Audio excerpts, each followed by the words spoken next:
15, 2024. This is the time and place set for the regularly scheduled monthly meeting of the Nevada Taxicab Authority Board.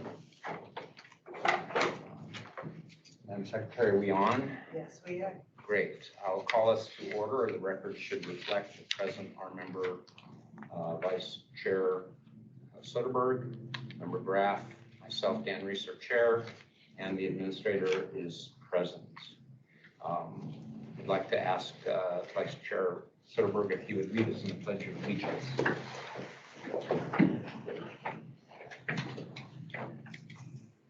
I pledge allegiance to the flag of the United States of America and to the republic for which it stands, one nation, under God, indivisible, with liberty and justice for all.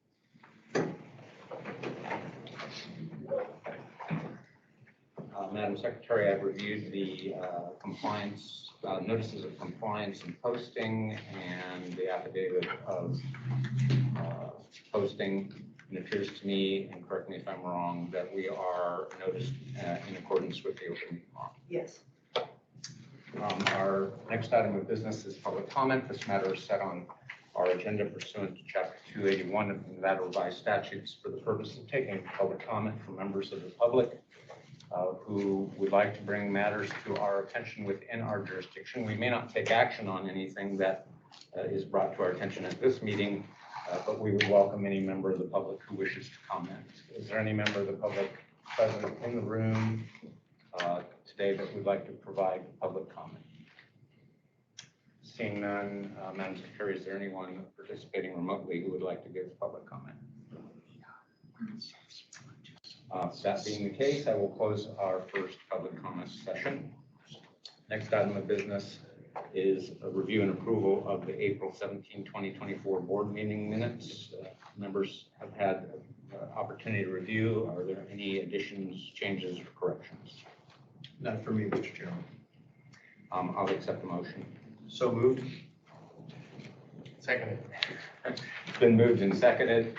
All those in favor in approval of the minutes signify by saying aye. Aye. Do I need to abstain? Because I wasn't here. Yeah. Member Decker's here if he can vote on it. Yeah. How about now? No, I abstain. Yeah. So that's fine. We're just approving minutes. Gotcha. Still vote no. For the record, should reflect that Member Decker's present. Next item on our agenda is item 4, industry discussion. This matter is on our agenda monthly for members of the industry to bring anything they wish to our attention regarding regulation changes or industry-related matters. Is there any member of the industry that would like to address us? Seeing none, we'll move on to agenda item 5.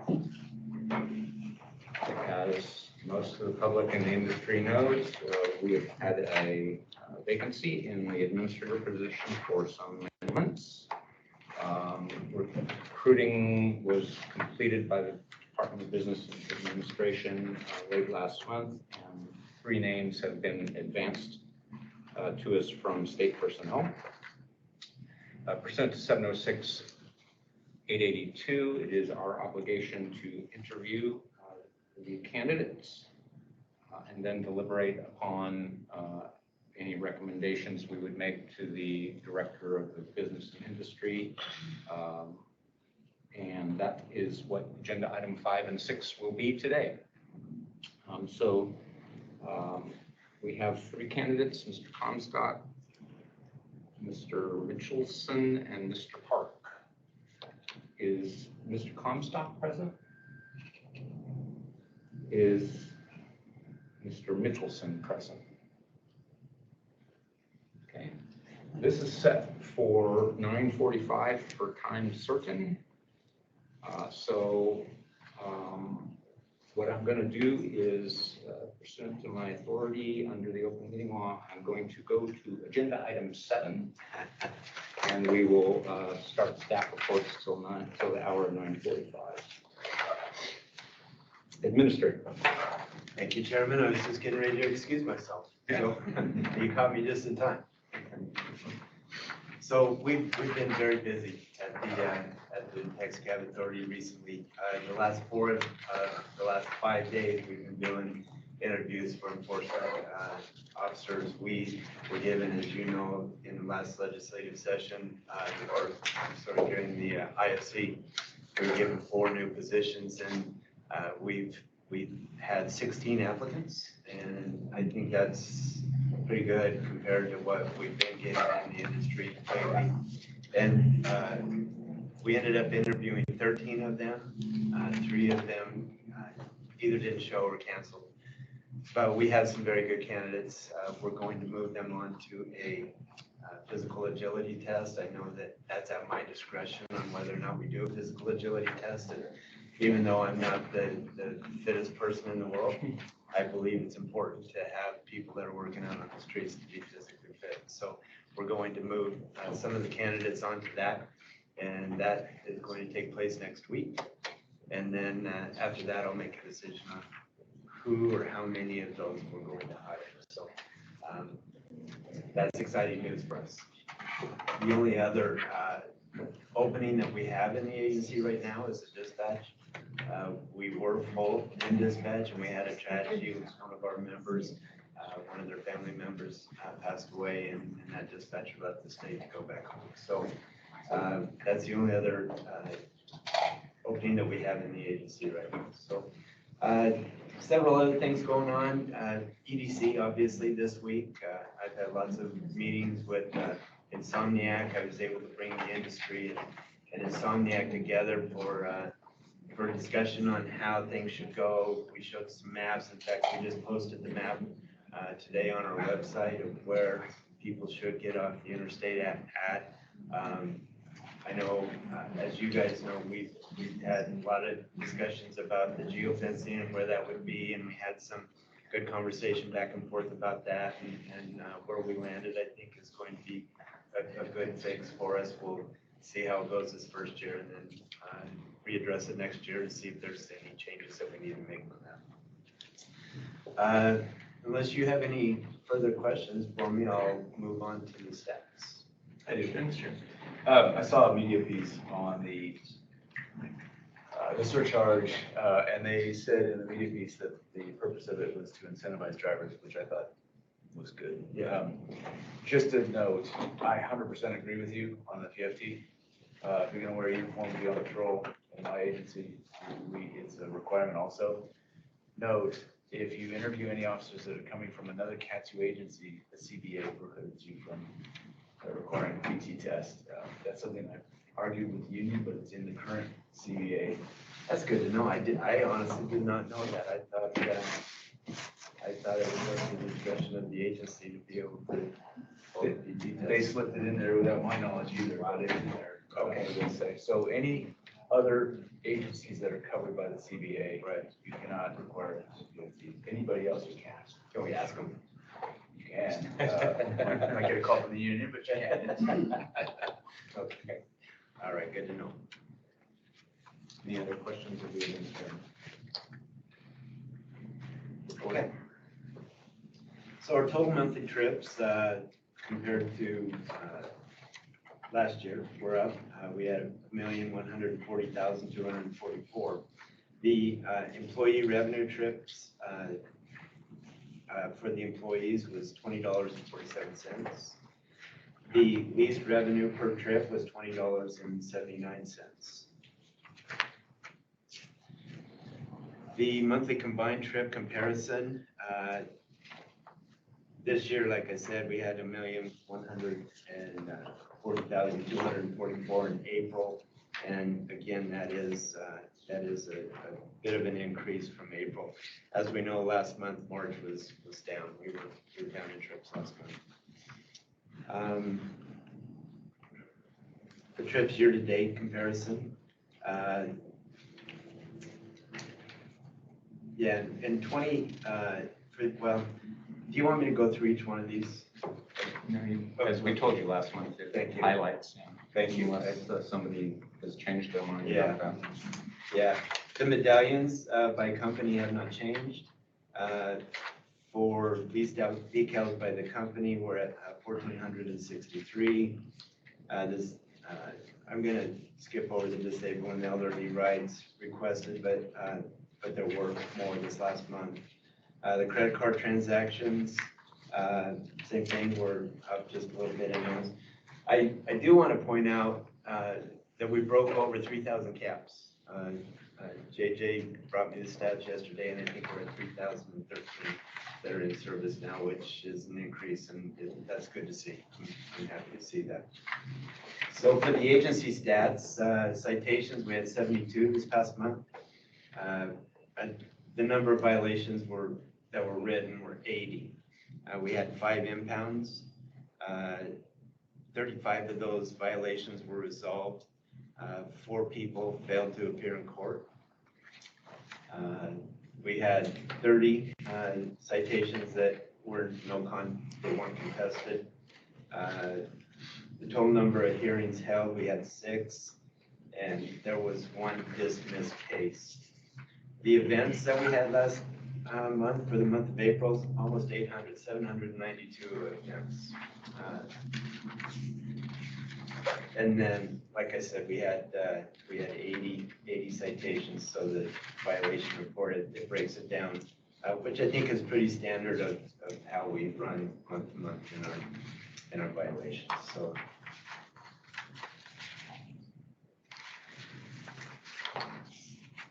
I think that pretty much covers it.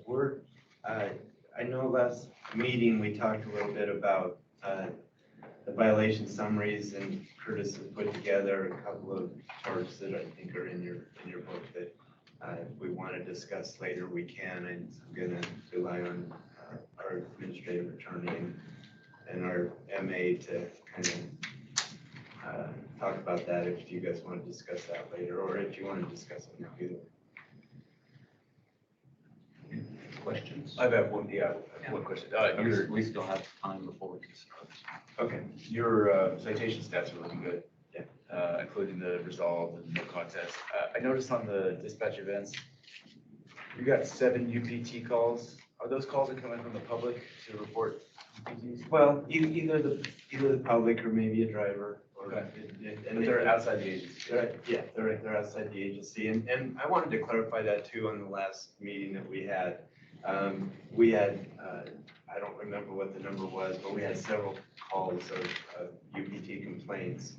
And just because somebody calls in doesn't necessarily mean they know that is an illegal passenger. They just may not have a sticker, or they may not see a sticker of Uber or Lyft or something in the window. And so those complaints are passed on to our investigators, who do follow up on the ones that they can follow up on. And I think that was why we had such a large disparity between how many complaints and how many actual impounds that we had last month. So, Well, I think you mentioned there's a different reason for not having that many UPTs. I guarantee you there's at least 7 UPTs out there. oh, absolutely. So the 7 calls I would assume are probably relatively reliable. Who knows? But you guys could find those. But the point I want to make, it's interesting that they also come from outside the agency, which means that you could, if you decided to target UPTs with a little more, if you had the officers and you could do that, targeting UPTs. If you had money for a media campaign, you could actually do some kind of media campaign where you encourage the public to report UPTs, similar to the way DMV does with smoking vehicles, that kind of thing. Right? Because they're hard to find. You guys, it's labor intensive for your investigators to be out there looking for them. The public's calling them, the drivers are calling them in. And that might be something to think about. Yeah, no, I very much appreciate the comments. That obviously for this week we have some things planned, and with the agency coming here, it's probably the busiest weekend for illegal operators here, and so we do have some plans for that. And yeah, I appreciate those comments. It's 9:45, so I'm going to take us back to agenda item 5, and then we'll return to 7 to finish off at the end. So agenda item number 5 is interview of applicants for the Taxicab administrator's position. Is Mr. Comstock present? There are some people sitting out in the lobby. Oh, okay. Oh, very good. Mr. Parks, you are, Sorry, I didn't want to interrupt the meeting. no. Mr. Comstock? Yes. Great. Take a seat right there. And Mr. Parks, can you close the door for us? And Mr. Parks, Todd, Todd, Chief. Chief. should any member of the public wish to come in, will you let them know they can come in? It's just. After I tap one.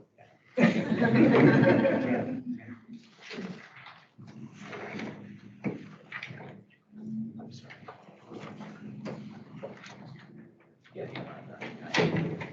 Now, is Mr. Michelson in the room? Mr. Michelson. Okay.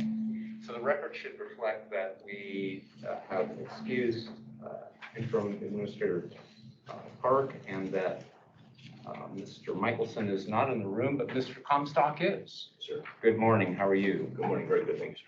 So, Mr. Comstock, pursuant to Nevada statute, the board is required to interview those candidates which come to us from personnel. And after we do so, we can send up to 3 candidates that we think are qualified, but no more than 3 candidates.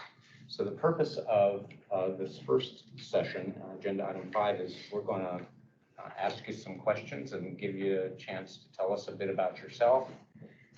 The board has been given your resume, your cover letter, and we received both a confidential package and a public package. So the public package is available for the public. The other materials are protected under state personnel code, so only we have seen it. So do you have any questions before we get started? I do not. Great.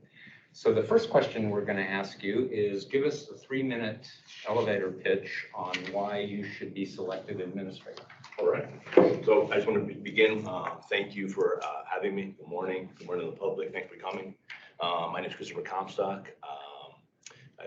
You've seen my resume. I'm just going to highlight some of the things that I did that I think will apply to this position. Started out as a private in the United States Army, and I think that's important because I've been the lowest ranking being in the military, and I understand from there how I want to be treated and how I want to treat people who work for me. And I think that's kind of how, as a leader and a manager, that's kind of how I've kind of gauged myself. Fast forward to I got out of the Army, got my associate's degree. In criminal justice, which has helped me. I believe will help me in this position. I also have my bachelor's degree from Excelsior University, which I believe will help me in this position. But my main experience that will help me here was my time at the New York State Police. Did 9 years as a trooper, where I conducted a lot of traffic enforcement, worked with different companies, had to do with safety inspections on commercial vehicles traveling on the New York State Thruway, which is the main artery from New York City to Buffalo. It's around 300 miles. I spent a lot of my career there. I have the rank of sergeant and lieutenant, where I was involved in managing traffic, rerouting traffic as needed with emergencies. I believe that would help me here also. And as a lieutenant, I was selected and sent to the FBI National Academy in Quantico, Virginia, at the FBI Academy. And I believe there I got some experience in leadership and management, which I believe will assist me here. Finally, before I left there, I was a captain. I was on the position of captain, where I was 1/4 of the New York State Thruway, again, managing, preparing for major disasters, rerouting traffic, and ensuring the safety of the patrons on the New York State Thruway. I retired in 2023 from the New York State Police. We moved out here, and I now currently have a position at the Nevada Attorney General's office as a criminal investigator. And I believe that position will help me because I've learned the highways here, kind of how things operate out here.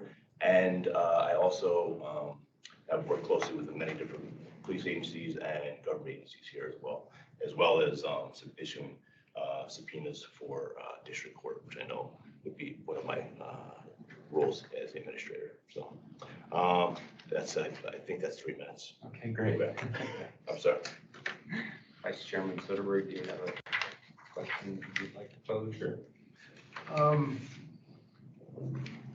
You have a lot of different positions in your resume. Which of your leadership positions do you consider best prepared you to be the administrator here? You know, I'm gonna fall back to my role as a lieutenant. When I was when I was promoted to rank of lieutenant in the New York State Police, I was assigned to the New York State Capitol. I was asked by another lieutenant to cover his area, which was out in Schoharie County in New York. While there on a Saturday, I received a call. This is in October of 2018.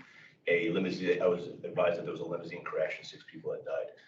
When I got there, I found out it wasn't 6, it was 20.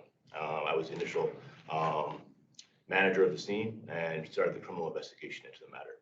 While there, we had to obviously recover the bodies, and you can imagine how that was for my personnel and for me. And that kind of set the stage for how important it is to me to make sure that commercial vehicles of all types, taxis, limos, and commercial vehicles and trucks are operating safely and are properly regulated.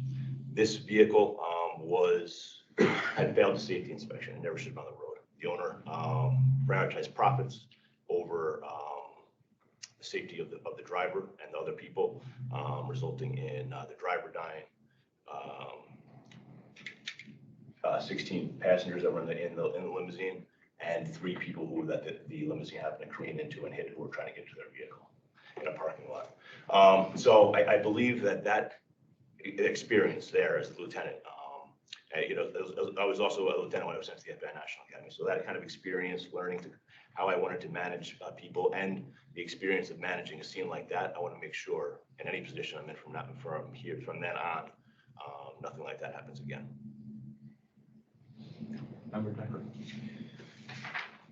Chris, what do you consider the biggest public safety challenges, let's say here in Nevada, and how will you address these challenges? So in my role as in the Attorney General office, I see a lot of we handle a lot of fraud. Obviously, there's tons of fraud, and I see that now. There's a lot of unfortunately, another thing that I handle is child sex trafficking, and there's a lot of that going on also. For this role, I believe, you know, fraud would fall into that. You know, we don't want our citizens who are being taken in taxicabs or any vehicle to be defrauded, and also, you know, ensuring their safety through proper inspections and regulation.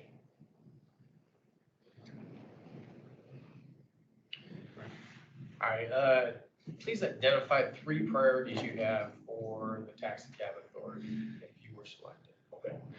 Number 1, I think I've hit it many times here, would be safety, and that it would be the safety of the public, and that, you know, I believe would be done through doing proper inspections of the vehicles, making sure that they're safe, that they match all of the things that are laid out in NRS for how vehicles have to be kept safe. Make sure that the drivers are properly permitted, and also I'd want to ensure the safety of drivers. That's also important. And again, that's making sure that they have safe vehicles, they have proper insurance, and that, you know, they have proper working radios so they can get a hold of us and other law enforcement agencies as needed if they have issues. And also making sure that signs are, you know, properly posted in the vehicles to make sure that the public's aware that these drivers are protected from assault and battery. So number 1 would be safety. Number 2 would be ensuring that people in the city can get from point A to point B as quickly as possible and not be defrauded. So again, I understand that there was a grid system laid out, which, you know, make sure that people are aware of that if they're at a certain location, how much it costs to get to the airport. That is, I believe, a great idea, and that's something that I would continue to support and possibly see if there's some ways that I can make that even better. So I covered safety, flow of traffic, and lastly, I want to make sure that we're conducting thorough background investigations on new drivers, making sure that these people are supposed to be are cleared to operate vehicles be on the road and keep our citizens safe.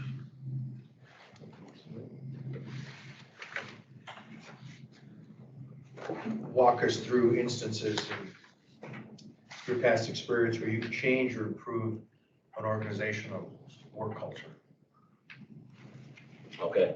I'm going to refer back when I was a captain on the New York State Police, assigned to, like I said, Zone 2. It was broken down to 4 zones. Zone 2 of the New York State Thruway was the area that I had received. And when I got there, we were extremely short on police officers. I think we were supposed to have 60 and we had like 45. But we obviously you still have the same amount of mileage coverage that you have to maintain. So I had kind of walked into that, and when I got there, my boss, who was the major, had told me, you're also getting 20 more miles of the thruway because another zone was short. So I was short on people, and I was actually given additional mileage to cover. And as soon as I had taken command, kind of a point for my people and to see how I was going to decision I was going to make for them, and for my boss to see what I was going to do.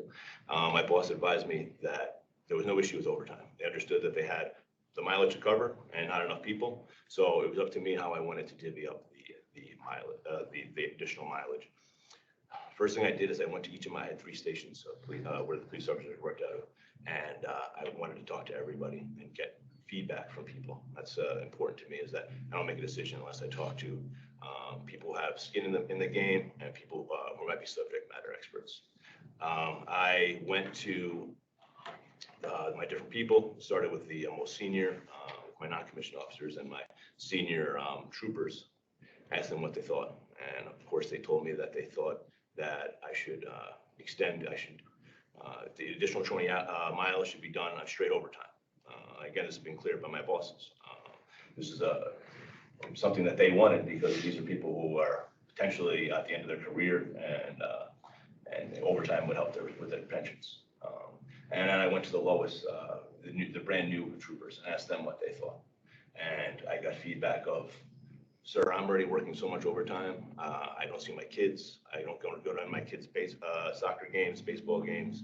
My wife's talking about leaving me. If I had more overtime, it would destroy my marriage. And I heard that from several people. And I had a decision to make. Do I make my senior people happy? And this kind of the way that they had been doing business was unlimited overtime and now even more overtime. Or do I do what I can do to help these young guys and gals have less overtime and maybe help out their families? I made it a very unpopular decision and decided that we were going to stretch the posts a little bit for each person on straight time, and not make that an overtime post.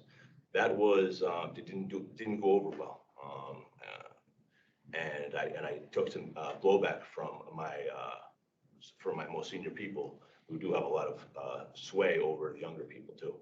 If I had to make the decision again tomorrow, I would do the exact same thing. If I can help somebody's personal life and still maintain operational coverage, I'll make that decision every time. And that was kind of a tough decision I made, and had to deal with some of the culture at that time.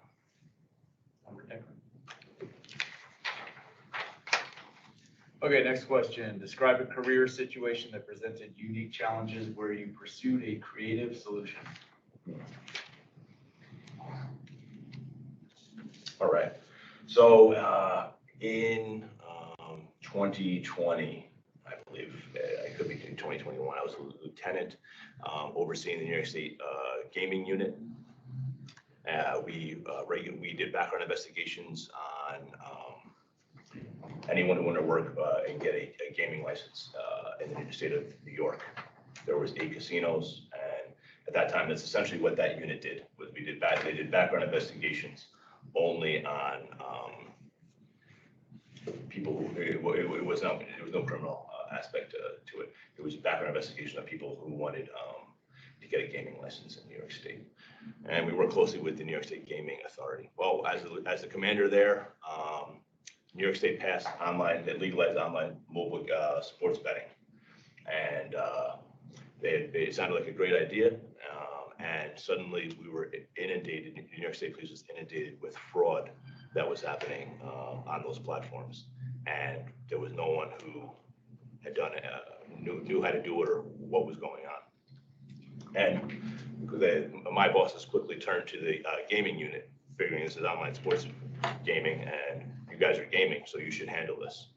Again, I had investigators who were only doing, they were criminal investigators, but they were only doing background investigations. So I realized quickly that I didn't understand the scope and kind of how this fraud was going on. And I also knew that my people did. So to be innovative, I looked around at neighboring states. Were there any other states who had legalized online sports betting and dealt with this fraud before? Did some research, found out that New Jersey had legalized it several years before us. And I reached out to New Jersey State Police, got in touch with the commander of their gaming unit, and he invited myself and my senior leadership down. We traveled down to Meadowlands in New Jersey, and I sat down with subject matter experts again to get back to how I like to do business.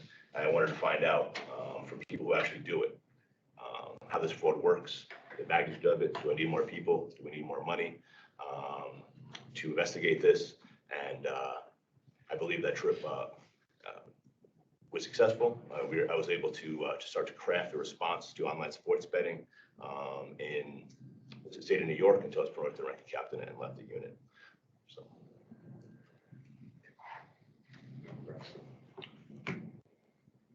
What's been your biggest career disappointment? You say discipline or disappointment? Disappointment. Oh, disappointment. Oh. Maybe we should have asked discipline. It might be your biggest disappointment. Yeah, and this is kind of something I kind of promoted quickly through the ranks in New York State Police. I was always a little bit younger than the other people that were at my rank, and obviously I reached the rank of captain quickly. And I did 18 years in the New York State Police, and then I counted my military time towards retirement, and I left, young. I kind of every now and then I left in last summer. Now it's been almost a year. I've been retired from there, and I sometimes wonder what would be if I had stayed. If I had stayed there until I was 60, because at 60 you can't be there anymore. How far could I have climbed? Where could I have ended up? And sometimes I'll look on LinkedIn and see some of my other people who are at my rank and see that what they're doing now. And I do. Sometimes I'll wonder what could have been. When I left there, I had the idea to not be a manager anymore, to try my hand at just being an investigator. Obviously, I'm sitting here in front of you today. I miss being a manager, so maybe I can pick up where I left off and with a new organization.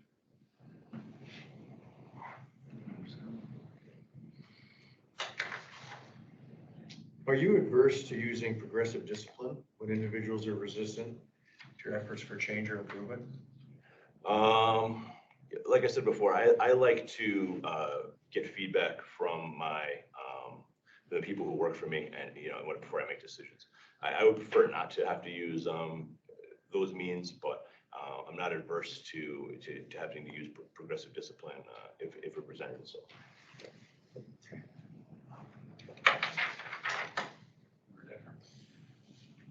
Okay, next question. What is the most important skill set for a leader in law enforcement agency? I think it's important to have empathy.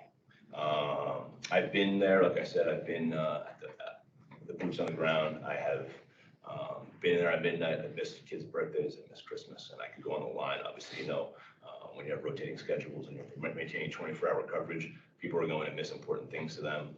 People are going to have very bad days. At the end of my career, I was instructing on emotional intelligence and kind of sitting back. And I think it's important for someone who is leading police officers to have been there, to have seen horrible things, to have had to make tough decisions at 2 o'clock in the morning when they're already very tired, maybe stressing about personal issues also. And knowing that you have to be there, be ready to make decisions. I think the most important thing a leader can have as a law enforcement leader is empathy, so that you can help people get from maybe having a bad day and help them improve, make better decisions, make better choices.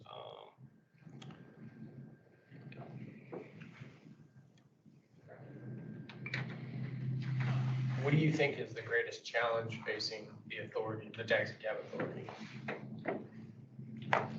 So obviously, as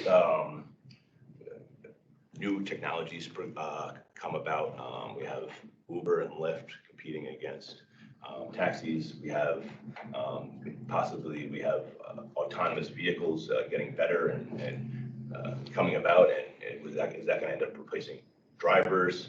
We're kind of I believe technology is something that we have to keep an eye on and adapt to as things become more, like I said, autonomous, self-driving. How do we respond to that? How do we regulate that and still maintain the balance of keeping people safe while we do that? Can you share with us what experience you've had in budgeting for a state agency, and if you've had any experience with having to put together legislative proposals? Right. So you've seen my resume. I worked for the New York State Police. We had a payroll. It was 5,000 sworn officers, a very large organization. We had payroll. We had legal departments that did that. But I can say that when I was running the gaming unit, we were responsible for. We were paid by basically the casinos paid our salaries. So I was responsible for billing and making sure that the casinos paid so that my people could get paid. So that's my experience kind of with payroll. As far as crafting legislation, I don't have experience in that. Now I will say, if I could, that I went to when they legalized online sports betting, I did go to the New York State Gaming Commission and let them know that they needed to start crafting some, here is the NRS, in Nevada revised statutes, there's the penal law, but they need to start making some laws to regulate the online sports betting to avoid fraud. I didn't craft that myself, but I did go and propose that to them and help them.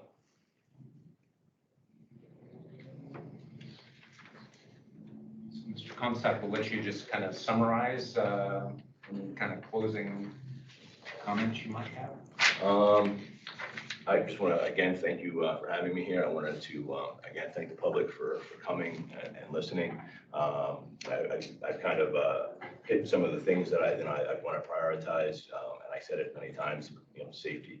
How do we embrace technology as new things come about? Because I'm sure things will change even the next year. How do we maintain that balance? That's something that I believe that I can help this agency with. I've managed up to 80 police officers. Typically, I managed 50, so I believe I'd be a good manager here for the number of sworn officers that we have. Inspectors, I work closely with the New York State Department of Motor Vehicles inspectors, inspecting commercial vehicles. I think I can bring some of that to the table as well. Other than that, I think I've said everything that I need to say. Any board members have any follow-up? Yeah, I want to thank you for interviewing. This is a very unique interview situation. I sat in that seat where you are about 10 years ago and didn't get the job. But the one thing that I came away with, anybody that walks through the door and sits in that seat, I'd never done an interview like this in an open meeting with a bunch of people. So thanks for doing that. No, of course. Thank you very much. All right, thank you.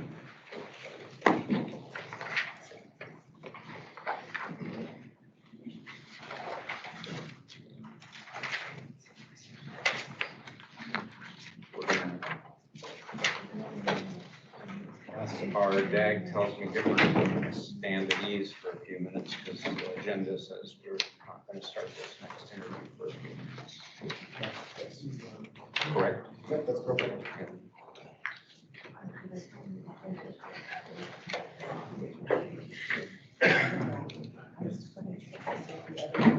Oh, yeah.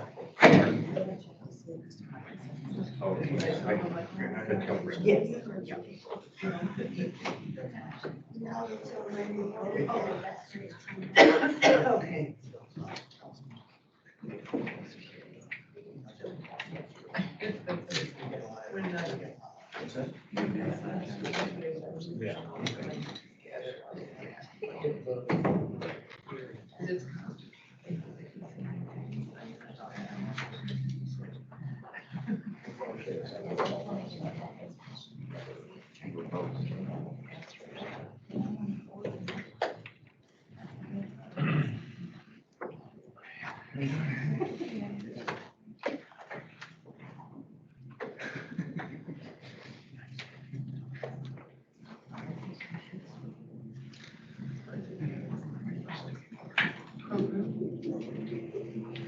A&H is still a broker. There's three we hit in 1999. But, you know, we were with ITW for many years. Well, we're back in- Increased our rates. Okay. I think it was- Because I don't see.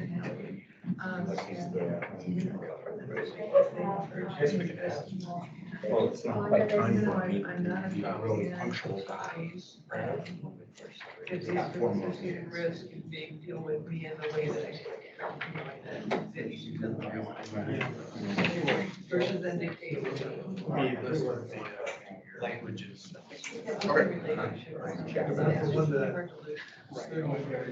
No, I want back at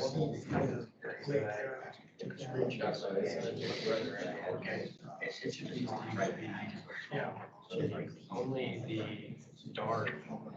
But that's what the original.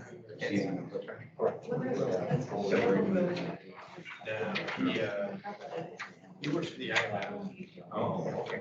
So he goes all over the place. So they got away from that when we started. He was in Bhutan. That most recently, which is a whole hygiene kingdom. Changing their government.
have shown up. Council says we can go to Mr. Park, or we can go back to number 7, which we, does anybody have a preference? I would say we go to Mr. Park, and if he's not here by the end of that, then Yeah. he'll show it. Okay. We did have conversations where people planning several schools at the road. 10:50. That didn't last too long. I don't know what it was. Yeah. Yeah. And you got one. Good morning again.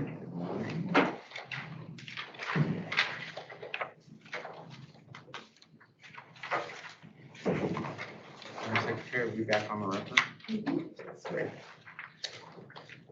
Good morning, Mr. Park. How are you? Good, thank you for having me. Thank you. As you know, as the interim administrator, we've had a vacancy for a while. And pursuant to 706, bear with me, get the site right.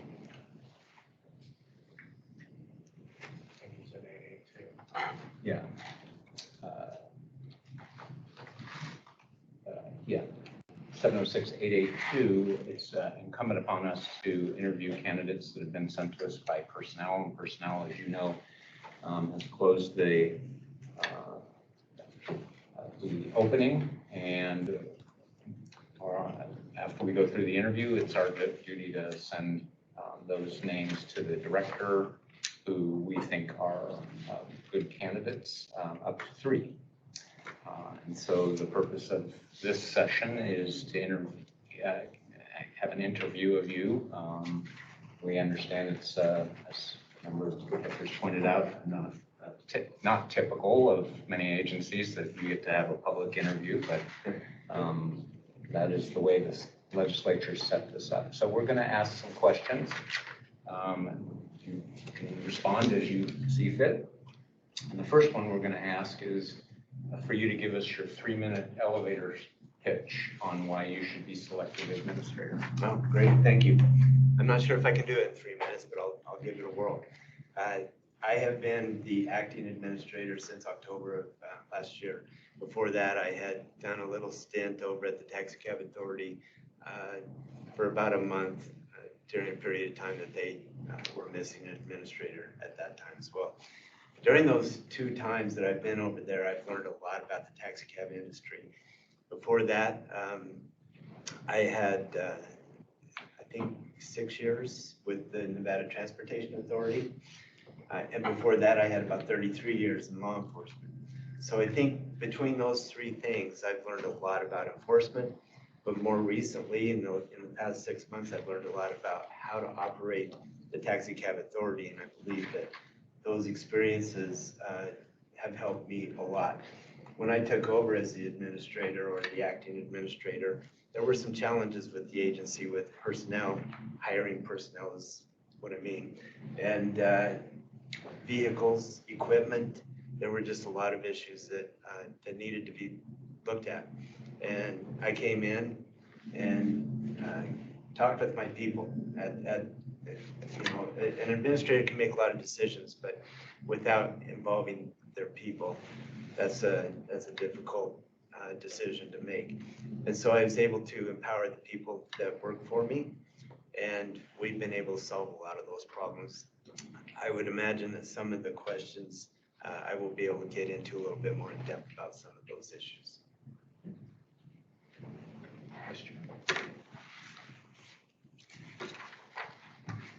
Which of your past employment leadership positions do you consider best prepared you for the administrator's position, and why? Great question, thank you. Obviously, the position that I'm in right now, as the acting administrator, I think that's the given example. But even more so than that, my whole police career has given me really good leaderships. I've had some mentors over the years that have really helped me get to the place that I'm at right now. And I'll start with when I was a young officer in 1984 in Wyoming. Call volume wasn't there, but I learned a lot while I was in those departments there. you didn't have backup for 40 or 50 miles away, so you learned how to talk to people. And I had a very good mentor, the sheriff that I worked for. He taught me a lot just about people. And so obviously the administrative position right now helps me a lot, but throughout my whole career, I've learned different aspects of how to be a leader. And I would just say all of my law enforcement career has been a big part of that. Member Decker? All right, next question. What do you consider the biggest public safety challenges in Nevada, and how will you address these challenges? The biggest, because there are a lot of public safety challenges right now. I think the way people look at enforcement, law enforcement right now, there's been a bit of a pendulum swing, or at least a lot of people that are speaking out loudly makes it seem that way. I still believe people have a lot of good thoughts about enforcement, but I think one of the challenges are the few people that don't look at law enforcement in a good light. We need to be more transparent with those people. We need to show who we really are, because in my opinion, most of the enforcement officers, the public safety officers are really good people, but they wouldn't be in that position. They have to go through interviews like this. They have to take tests. They have to do psychological testing. And because of that, I feel like they're very, very good people. So I think that's the transparency of who we are and what we do and why we do it and how we do it is really important to public safety and the threat to our public safety. Identify 3 priorities you have for leading the authority if you're selected. Well, I've spoke briefly about one of those priorities, and that's getting people in some seats, getting people hired. When I took over, we had, I believe it was either 6 or 8, I don't remember the exact number, of employees that we needed to hire, and we had some really key positions that needed to be hired. One of them was the administrative attorney. Another was a management analyst. We had a dispatcher spot. We had some positions up in driver permitting, which is a vital spot for our agency because that's the first stop for people when they want to get a driver permit. And we were just really shorthanded. So we have been able to go through and get people hired. And like I said earlier, I think we're only down 1 position right now, with the exception of 4 enforcement officers that were just recently given to us. So I think that's one priority, is to continue to keep our staffing up to level, because that's what helps us operate on a day-to-day basis. Second priority, we had a specific challenge with our vehicles. And I'm not only going to just put it with vehicles, but I'm going to say equipment as well. We've made big strides and steps in our equipment, and those things help us do our job. I need to continue to do some work in that area. We're getting better, but we're not completely there yet. But that is definitely a priority, is to give the people that are working for the Taxicab Authority the equipment and the tools that they need to continue to work well. And then the third priority, I believe the communication between the stakeholders, the industry, the Taxicab. I don't know what it's been like too much in the past. I believe that since I've taken over, the communication with the industry has gotten better. I want to continue with that. I've done some things to help that along by, I've asked my supervisors to go out and make stops at the companies and have them discuss any issues that might be coming up. Soon after I became the acting, I went around to every stakeholder and had meetings with them, and I'd like to do that on a 6-month basis. And as of right now, it's 6 months. So once we get out of EDC, I'm going to schedule more meetings to go have those types of meetings. And then things like workshops.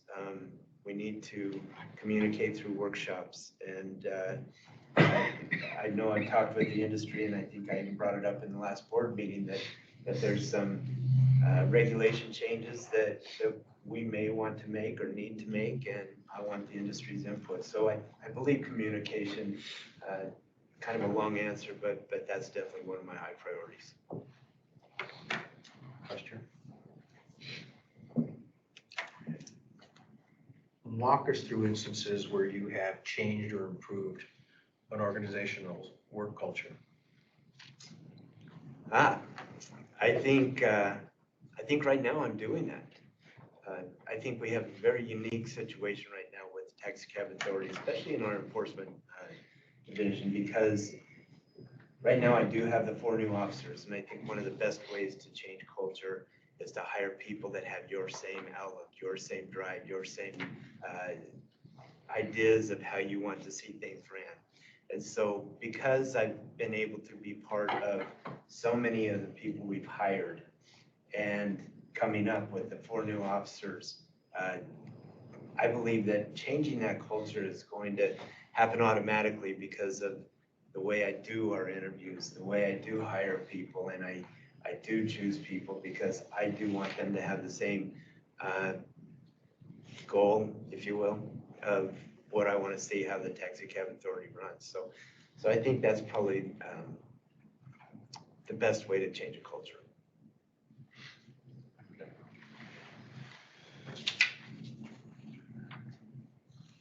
Next question, describe a career situation that presented unique challenges where you pursued a creative solution. I'm going to go back just a little ways on this to my traditional law enforcement career. I spent 19 years in the homicide unit, and obviously we had several challenges during many of those cases, but one in particular case was a case that hadn't been solved. It was a 1984 case, and it went cold for many, many years. I picked it up and started working on it, and as I was going through the old evidence, I found cowboy boot, and it had a little swatch of paint on the bottom of the cowboy boot. And I didn't know what to do with it. I knew it was important, but I wasn't quite sure what to do with that swatch of paint. I had gone through a bunch of photographs, and I saw that the swatch of paint looked the same color as one of the suspect's cars. And so I was able to locate the vehicle. I was able to get a paint sample, and I was able to get a paint sample off of the boot. I found a scientist in Washington State. Our state lab couldn't even do that kind of testing, but I was able to find a scientist in Washington State who was able to do that kind of comparison, and we were able to get a conviction largely in part to that paint sample. And it was definitely a unique situation, and I had to come up with a unique solution, and it really worked out in that case. Sorry, it's not a transportation story. You had to drive to Washington. So. I didn't. I had to package it up and send it. He had to drive it. That's pain. What has been your biggest career disappointment? Oh.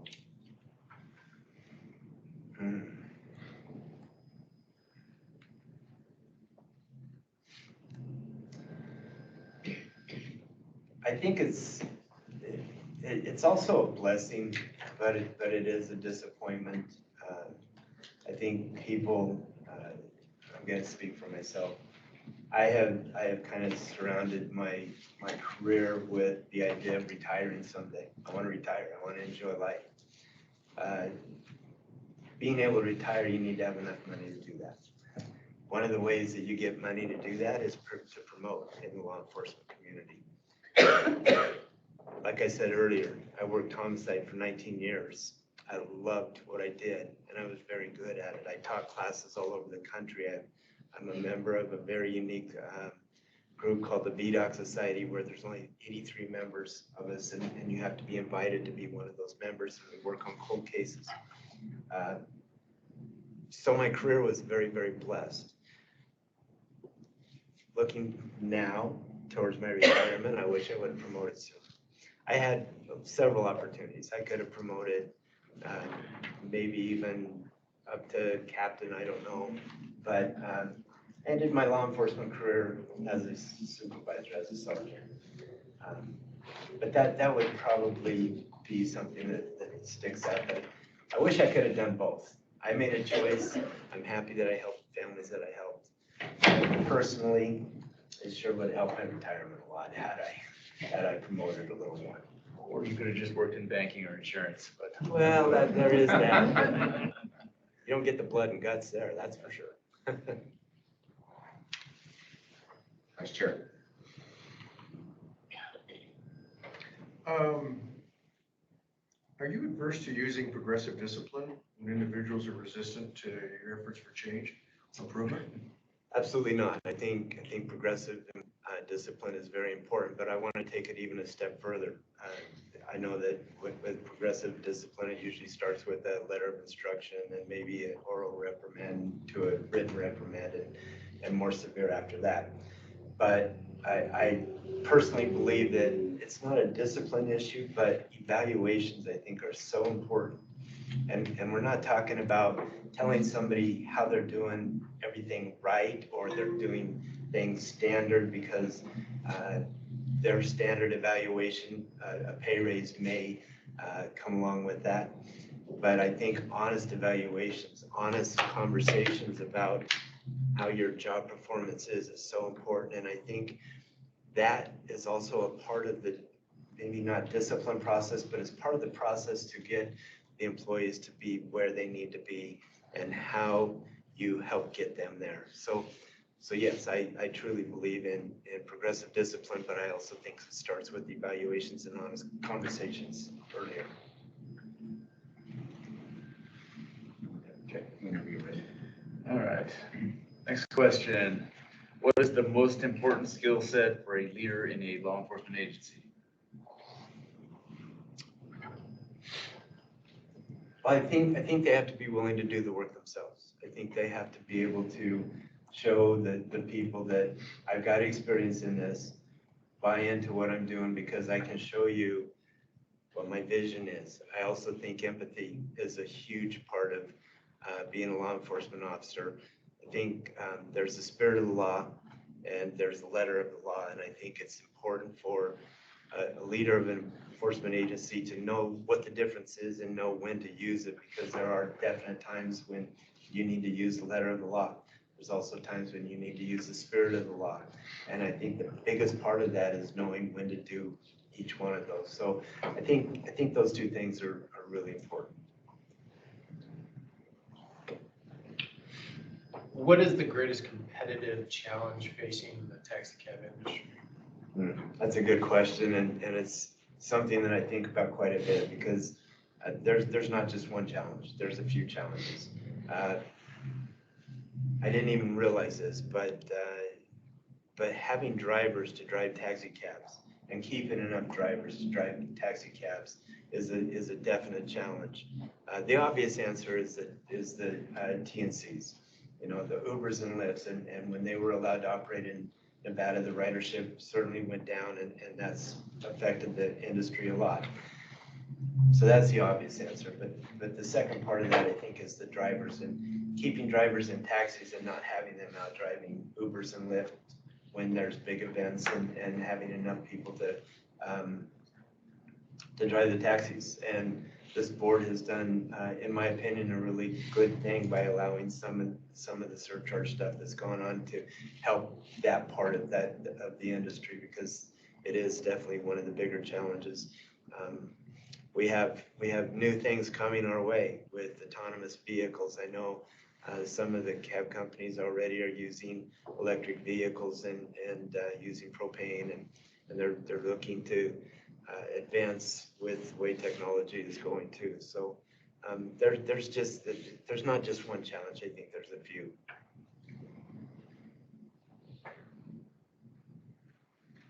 Can you explain to us the experience you've had in fiscal budgeting, legislative, BDR work? Sure. Favorite topic. No, honestly, I did not have a lot until I got here. My fiscal budgeting prior to this is I wrote a grant for over $300,000 to help solve cold cases and cold case sexual assaults. And that program went fabulously. I had to oversee the money. I had to submit all the receipts and all of that. And that was years ago. And then when I was with the Nevada Transportation Authority, I was a part of the budget process, not the main part of the process, but I did help with creating the budget. I did testify in front of the legislature in the last legislative session for some officers. I had asked for three more positions in the enforcement unit, and so I did end up testifying in front of the legislature a couple of times about that. I also have asked for positions in this legislative session, and luckily, during the mid-session, I was given 4 new officers that I've already discussed. So I understand the legislative process, the BDRs I've prepared. We're actually in the budget session right now. We're not in the session, but we're preparing, we're building our budgets right now. And so from A to Z, I've been a part of that. I have had to rely on some really good people within my agency and within our fiscal unit. I have a weekly meeting. It probably turns out to be more like a daily meeting with our fiscal person, because she's phenomenal, and she helps me through this process and helps me understand what the process is and why the process is in place. So yes, I've written BDRs for this upcoming, and we're actually, I think we're in pretty good shape with what we're doing with our budget right now. You haven't been through a legislative session as the acting administrator, correct? I have not, no. So he's been through A to G. A to G, yes. Right. And as a follow-up, so when you were with the Transportation Service Agency, you didn't do any of the legislative work? I did not. I didn't do any of the BDRs or any of that kind of stuff. There is one unique, you are a unique candidate in one respect, maybe in other respects, but in one respect, and that was shortly before being named interim administrator, you were appointed deputy administrator. For a week. It was a week. He's currently actually the deputy administrator. He's also just the I acting. understand. Yes. I understand that.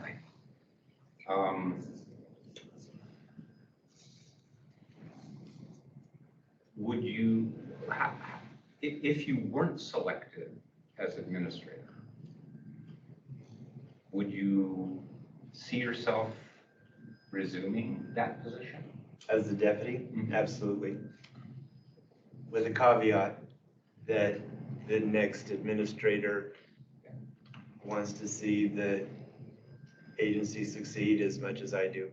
And I would follow what their lead is, as long as I saw that we had the same goal, to make the agency better, bigger, and stronger. It would be difficult to follow somebody that didn't have those same type of ideas. And that's just a very honest answer from me. Any follow-up questions? No. Yes. What, you mentioned regulatory changes at one point in time. What regulatory changes are you or thinking about? That's a very good question. The Governor Lombardo, when he came out, I think executive order number 3, I mean, very, very soon. He wanted some regulatory changes, and that was prior to me coming to the Taxicab Authority. We started working on them when I was over at the NTA. Since I've been over here, looking through the past administrators' emails and documents, I didn't find anything that they were doing that way. And so I've sat down with some of my staff members on 2 different occasions right now and looked at the regulations. We have a lot more heavy lifting to do. I met with Carl Brown, who is the administrative judge for the director's office, and she's going to help us through the process a little bit. So I will give you one that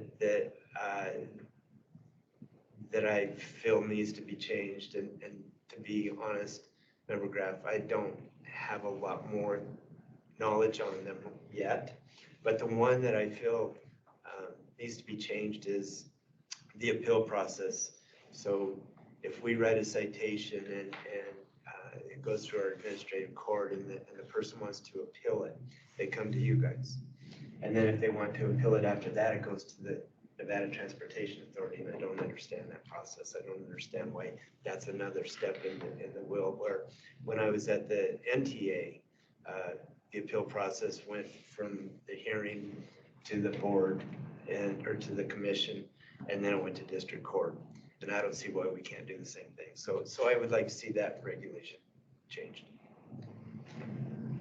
Give you an opportunity to sum up if you want to do some kind of a closing recap. You don't have to, but if you want to. No, I actually do, because like I said earlier, I've been doing enforcement interviews for the last 5 days. And when I was talking to the candidates, I would tell them, because I want to see the culture change of our agency, how important these interviews are. In my 40 years as a law enforcement officer, I felt like those interviews, that set of interviews that we've done in the last 4 or 5 days is some of the most important interviews that I've done in this agency, because I do see a need for a change in our culture, and I want to see that happen. And so those candidates are going to help do that. I also see that for you guys. You guys have a very important decision to make here. I feel like the decision that you guys is going to make is going to affect all of these people that have came in to support me today. And I just want to say thank you to them for being here. I didn't ask any of them to be here, but to see them show up makes me feel really good. I feel like I'm the best candidate just because I've been in this position and I have this desire to work with the industry. It's not us against them. That's not the mentality that I want to see. I want to see us as a cohesive agency that works with the industry to make this industry even better. We are the entertainment capital of the world, and I think it's really important that we have the best service that we have available to us for that industry. So I appreciate your guys' time, and I'm happy to answer any more questions. Thanks. Can you see if Mr. Michelson maybe showed up?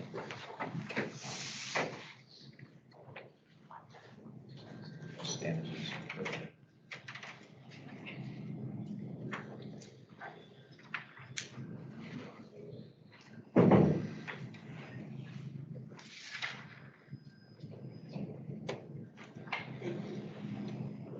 No? Great. If you wish, you can retake your seat. And Are you going to talk bad about me?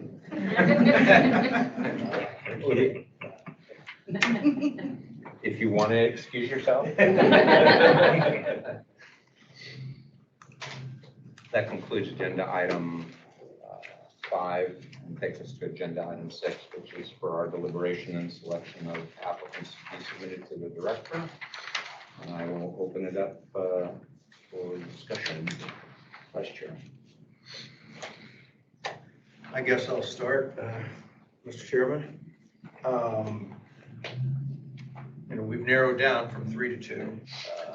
When looking at the resumes of the individual who didn't show, you never know by a resume, but I thought university experience is probably not what we'd be looking for. You never know. My perception is law enforcement management is probably more important in this role than, say, education. I know in the state of Nevada, the university system is a completely different breed of cat than the state agency system. And our agencies, a state agency and also a law enforcement agency, which are 2 different breeds of cat. So that kind of gives a certain amount of, excludes sometimes some amount of experience. It may not be accurate. The individual could have been the best administrator ever, but they didn't show, so we don't have to deal with that. When Mr. Comstock showed up, I was very impressed with him till the end. And when he hemmed and hawed about sometimes having to make tough decisions on employees, I know that's just something a manager needs to do sometimes, which you didn't have to, but managers supervisors, everybody down to if they supervise one employee, sometimes they have to make those tough decisions, and that's why the process is there. And I understand, I've asked questions like that in many roles, and I know nobody wants to come off as a hard ass. Our culture in this country is you never want to be a hard ass, even if you really are. So you're gonna hem and haw, but he way hemmed and hawed. And so I, in my mind, asked, and since we're in that situation, is this better than what we got? I think what we got's pretty good. And he answered that question right. My perception, and I know just being a member, you don't really know what's going on in the agency sometime, and I was not aware of some of the problems that were going on a year or so, but my perception is a lot of those problems are better. And I think it's because of the management style of the current administrator. So my thought is, I would either, Excuse me, was Mr. Comstock still there, or was he? No. Oh, yeah, I didn't think he was. I'm sorry. okay, so my thought is we either send one name up to the director, and that is Mr. Park, or we rank them as 1 and 2, with Mr. Park number 1 and Mr. Comstock number 2. And I could go with either of those approaches, but in my perception, things are pretty good right now. I know from sitting here, I could be absolutely wrong, and I was absolutely wrong a year ago. I had no idea. But my perception is things are going pretty good, and we're fortunate to have Mr. Park with us. Number 10. I'm sorry Mr. Comstock isn't here. I'm not sure he knew he would be invited back in and be able to hear deliberations. That is part of this process. And it's not fair if you were here and he's not, but maybe he didn't know, or maybe he knew and didn't want to. I don't know. That's anything. If you want me to step out, I'm happy No, to do so. no, I want him to step in. I know. But yeah, but I guess he's not here. Okay. I would say, first, I wish we had more candidates. We've been through this many times, including when I was the interim administrator. And I really think this agency is very complex. The issues are complex, and the person taking it over. It would be nice to be in a position where we had a number of great candidates to choose from, and we're having trouble choosing. We seem to go with a couple candidates every time, and I think we do better when we have more candidates. Given that, we do have 2 great candidates. So the administrator, but I really think administrator experience is key to this position as much as transportation background or law enforcement background. Those things are great, but this agency requires someone that has experience as an administrator. It's not the training ground for that. This is one of the more complex agencies. So just my own personal opinion. However, given we are where we are, this person is going to be responsible for all of the personnel issues at the agency that are currently existing and will ever come up. The legislature, the budget, relationship with the board, the relationship with industry, the public, media, with the director's office, even the acting administrator didn't mention or barely mention the 706 revisions, which were ordered by the Sunset Subcommittee. That's going to be a big legislative job. If it's even undertaken, I don't know if that's ongoing right now, but any 2025 BDRs that are defined by the agency, budget, this agency's strategic goals, the agency's performance measures, and everything else that goes on with this agency. So I would say out of the 2 candidates, neither one is necessarily qualified to do this. However, they're both here, and I think Todd knows what he's getting into a little bit at least. I will tell you, he's not been through A to Z though. G maybe, but you go through a legislative session and you'll definitely figure it out. So I think in that sense, Todd has a little bit more of an idea of what he's getting into. I think Comstock did very well. I think he's got some good leadership experience. I think his knowledge of the agency is basic, and he could have researched a little bit further and come up with some more concise, prepared answers. Todd has a advantage in that his answers are based on real world experience. But I'll tell you why, my choice would be Todd. Again, he's not ready, but he's doing it. My biggest worry with Todd is that he's doing very well at the deputy position. He's doing very well as the acting. My biggest worry with Todd is that we put him into an administrative position. He goes for a legislative session and says, hell with this. So, but his best sell, and he said it a couple times, is that he's doing it now. And I agree. I like working with Todd. I think he's doing a great job. Most importantly, I think he really cares about the agency, which I'm looking at all of the people here from the agency. I know you guys do, because I used to work with you. I do. And so it's important to me that we hire someone who cares about the agency, who may trip and fall and stumble along the way. But if they care about the agency, and I think you said this when you were faced with the scenario that someone else gets picked to be the administrator, you're the deputy, as long as that person cares about the agency, they're not going to do as bad as someone who is there for themselves or for the wrong reasons and that kind of thing. Todd has been the first person at this agency that I worked with in a management role who's not afraid to reach out. When he talked about communication, he's been an excellent communicator. He's reached out to me, he's reached out to other people, he's reached out to Chair Reeser, I'm sure, the director's office. He's not afraid to reach out and get the information he needs to make a good decision. And not everybody does that. Some people don't. Some people see that as a sign of weakness. It's not. It's a huge sign of strength, humility. So for those reasons, my candidate would be Todd. So, can I ask a question? Sure. So under 706-882, do we get to rank them? Do we get to propose one? There's nothing in the statute that talks about ranking. Heretofore, on the two occasions that I've been involved with this process, the director will listen to the tape recording of this proceeding And that's what I was gonna ask. and will be guided, whether he'll agree with our assessments, he'll be guided in part by what he hears from the candidates and what he hears from us. And may conduct his own interviews if he chooses to. Pardon? And may conduct his own interviews if he chooses to. Yes, he may, yes. Okay. So there's no ranking because we prefer 3 Up And to that's out of it. however many we had, and then he's able. And that comes to my next question.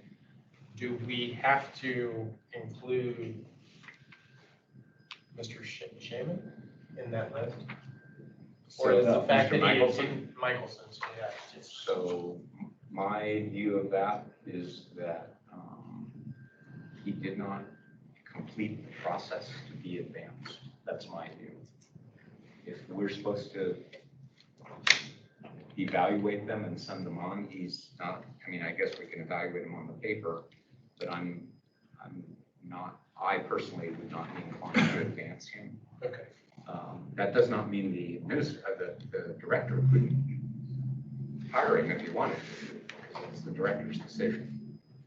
There is one answer to your question, though, that may not be readily apparent. The board could return to the director and say, we were unable, based on the candidates you provided for us, to compile a list of 3. Please repost and continue. So on that particular point, I'll add right now, I had a specific discussion with the director about whether we should reopen the position for additional candidates, and I was told that he did not intend to do that. Doesn't mean he might not in response to what we said, but Okay. So, I mean, most of my comments have always been, more along the lines of staff and their consideration and that sort of thing, whether it's the equipment, whether it's any of those types of items. I think that both candidates who came in and spoke with us today had that focus. I think that they had the focus of, we need to support staff and everything else, but I also think that it's really important because we have constant interaction with the industry, and that the industry is here every meeting, the industry is usually here every time speaking about these things, the industry is here, trying to provide some input and everything else on most of the actions that we do. So I think it's important that, Mr. Park kind of pointed to that in at least a couple of different instances when he was answering questions. And it is a very complex agency. It's a very complex interaction with the part of the industry that we do not, that this board does not control, and that's the TNCs. So it becomes even more complex when you think of the fact that that is half of, if not some other percentage of the industry, and we're not the ones controlling it, it's a completely other agency.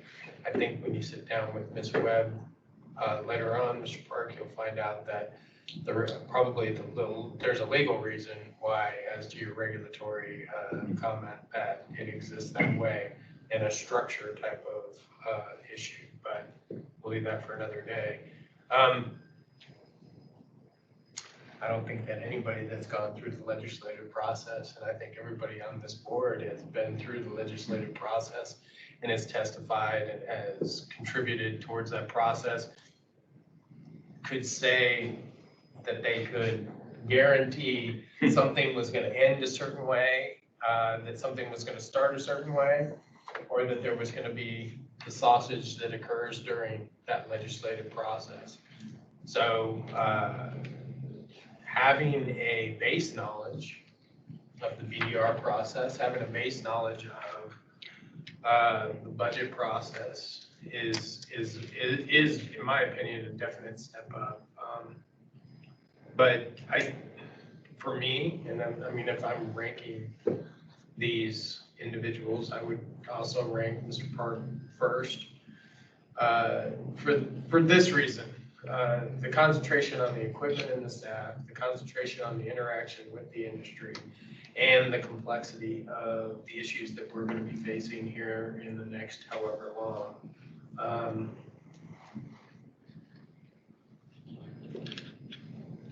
And that's kind of my thoughts. So I've already intimated my inclination would be to not advance Michelson, but only send 2 names.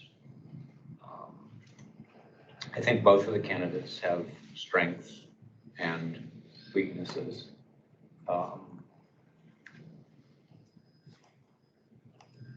Perhaps the generational difference between you and I, Member Decker, there is no perfect candidate. There just isn't. I've hired hundreds of people in different contexts, from business to lawyer, and in state service, when I was in state service. There's just never any perfect candidate. I don't remember mentioning a perfect candidate. Well, no, you were just saying, but my sense of what you were looking for more candidates, because maybe there would be something better. That's not what I said. Oh. Absolutely not. Okay. I did not say there would be something better, and please don't take offense because I didn't say that. I think it's a better interview in any situation. You make a better choice in any situation. Get more choices. When you poll the public and develop as many candidates as possible, for all kinds of different reasons. Not because you might get a better candidate, but we might just do a better interview. It might be a different context and different environment. I stand by that. Okay. Having nothing to do with the value of our 2 candidates, though. Okay. I'm sorry I misinterpreted where you were headed. I just was, I'm fully supportive of sending both names to the director. I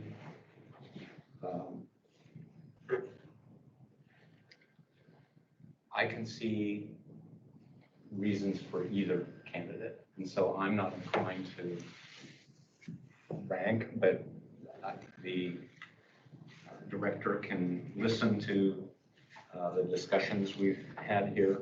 I will point out a couple of the strengths and weaknesses. I reiterate, I'm not saying this to reiterate, but everybody has pointed out that candidate Park is doing the job. So there's still a learning curve, but it's not on the job training.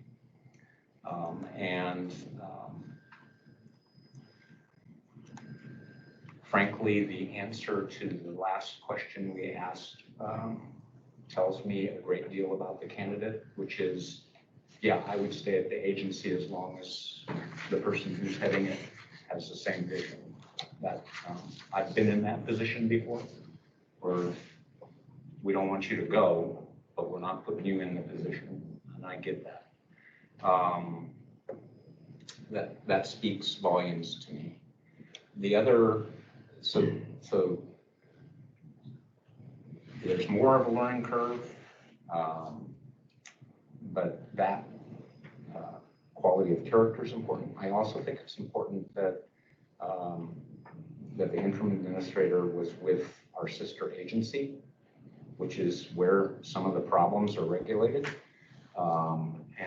or not regulated. And so he has a more holistic view of providing transportation services to the general public in the entertainment capital of the world. So I think that's an important lesson that you don't, having been the Chief Deputy Attorney General, that is not what Mr. Comstock's experience would be. In fact, he said he wanted to get out of leadership and go just to be an investigator, which that to me is,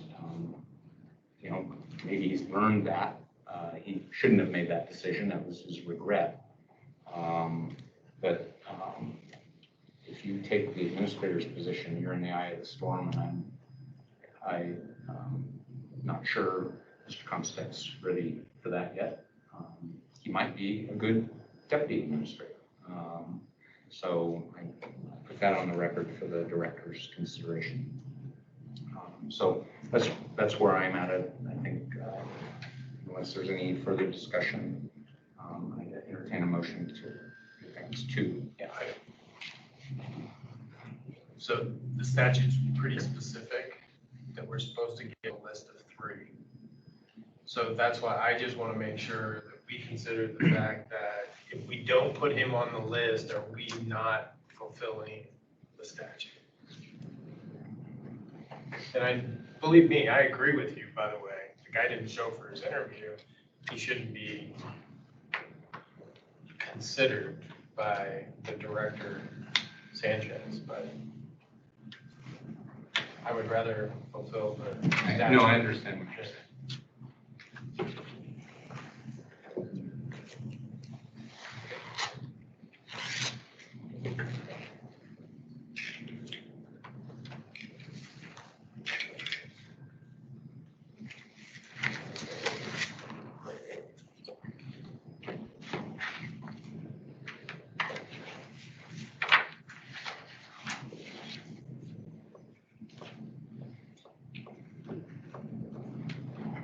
I'm going to say I agree with Member Graff. The statute says that the director shall, so that's mandatory, appoint from a list of 3 submitted by us.